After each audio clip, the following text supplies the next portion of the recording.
This is the Bob Rivers Show on 95.7 KJR. It was your love that pulled me through. Yes, it did. Yes, All right, you wonder who those are? Those are the original Sons of Thunder.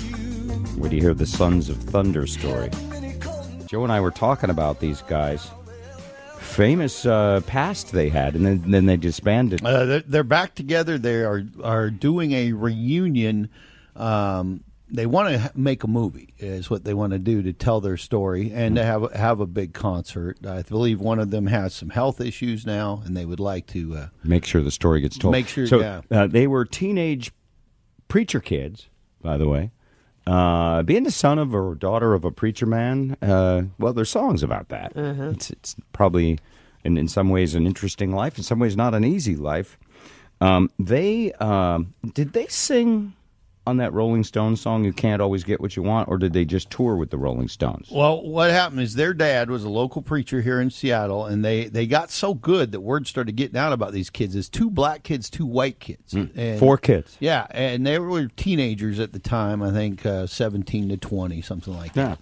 Well, the Stones and Stevie Wonder went out on this big tour in the early 70s, which was kind of unheard of, but it was a big kind of a deal that, Stevie Wonder and the Stones are out, integrated tour and everything. Well, they heard about this band that was half black kids, half white kids, and were incredible musicians. So Mick Jagger wanted to get them out on tour.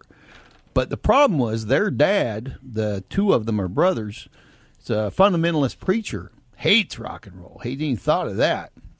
And so they told... whole rock and roll genre he had a problem with. So they told Dad that they were going on a gospel revival. But it turned out in the end, Dad found out after they'd been out for a while, took the keys from the tour van, and basically the Sons of Thunder was no more. That didn't completely end their dreams, because another thing they happened to be was... a young comedian named Sam Kinison was looking for a musical act to be part of his show. They became Sam Kinison's first partners, and when Sam was just getting started. Wow. Well, it's a great local story. I think the local TV should get on this. The original Sons of Thunder were a group of youngsters. They ended up touring with megastars like Stevie Wonder and the Rolling Stones. They'll be performing for us in the Carter Subaru Live Theater this morning. Back in the 1970s, these young men from Seattle were one of the most in-demand gospel groups in the country. The story of the Sons of Thunder would make a great movie, and it turns out there currently is an Indiegogo campaign to help that movie get made. We heard from one of the Sons of Thunder, a guy named Roger Wood, and his story was so fascinating, we invited them to come in and tell us about this. Roger, you Roger, right? Yes, sir. Welcome to the Bob Rivers Show. How are you doing? Bob.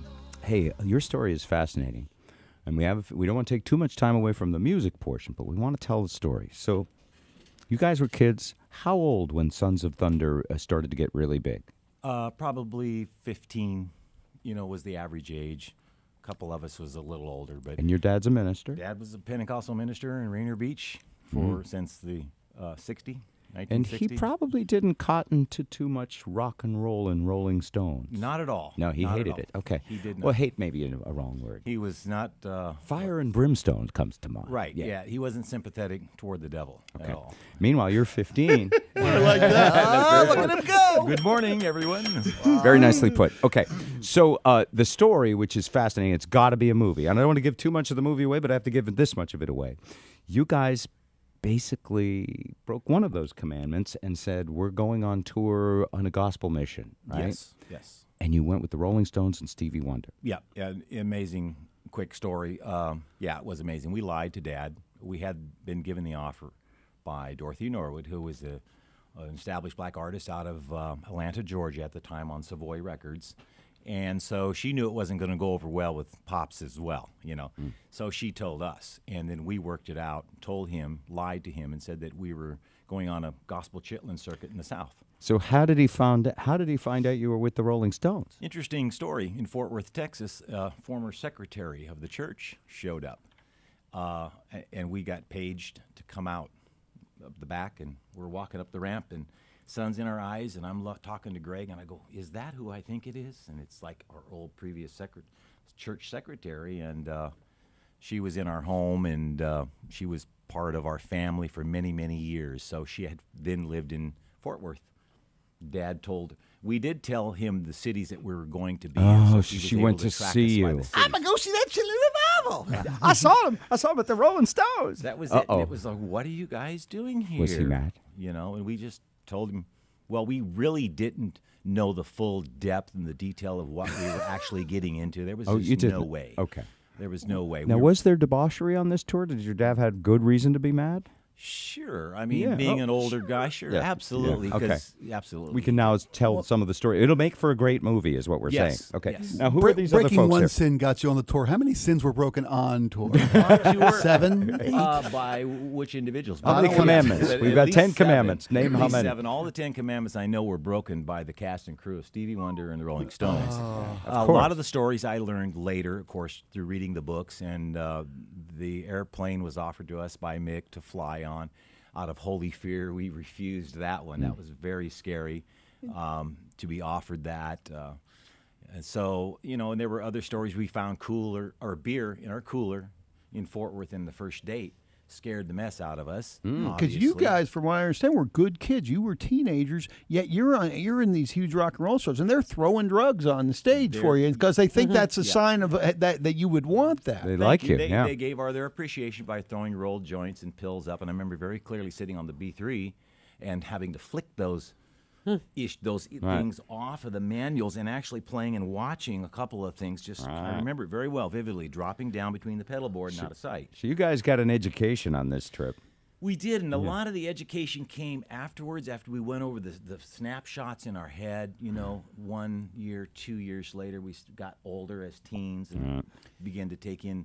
Did you acquire some carnal knowledge on this trip by any chance? Well, I think so, because what happened to me on a personal note, my name is Greg. I'm Hi, Roger's Greg. brother. And on a personal note, I was thrust into an environment that I only heard of, had no idea that it actually existed. It was like in a book or a fairy tale. And then when I saw all this happen, it was like, wow. And so it was like hindsight was 20/20. We talked about it afterwards. It was like, wow, do you know just what happened to us? You know what we were just at? Holy cow, yeah. Holy crap. And you? I'm Felix Williams. Hi, I'm Felix. Nice to meet you. Lead singer on there. But, it was the same thing here, looking at folks and watching them, bouncing up and down and the crowd screaming and yelling, the lights. How come this story hasn't had a book written about it yet? We've been quiet for 40 years because at the separation, Dad took the van and the gear away from us. We just were so devastated. We were still under the control of the church, if you will, as young men, and so we just felt that was what was going to happen. So did you feel your whole life like this cool opportunity was taken from you, or did you get over it and say, wow, what an interesting time, I've moved on? Both. Both, okay. Both, because there was 4 of us, and so each of us had kind of a different measuring stick there. I've always had it in the back of my craw. I was always Dad called me CC, chronicle complainer, So, and now I know why. So, and he was. Now, I want to make sure we have time to hear you. Joe, quick I question. just wanted to ask, I theorized earlier, I know your band, you guys are 2 white kids, 2 black kids. The tour was Stevie Wonder and the Rolling Stones. This was the early 70s when integration and Ebony everything and Ivory was tour, I becoming believe. It should have been called. Yeah. Right. Was part of the reason you guys got on the tour because of the racial makeup of the band? It was. It was exactly why that we were chosen to be a major portion of the backup band. This story needs to be told, folks. I want to hit this podcast of you talking about it and playing, put it on the internet, share it with your Facebook friends. This is an amazing Seattle music story that should be told.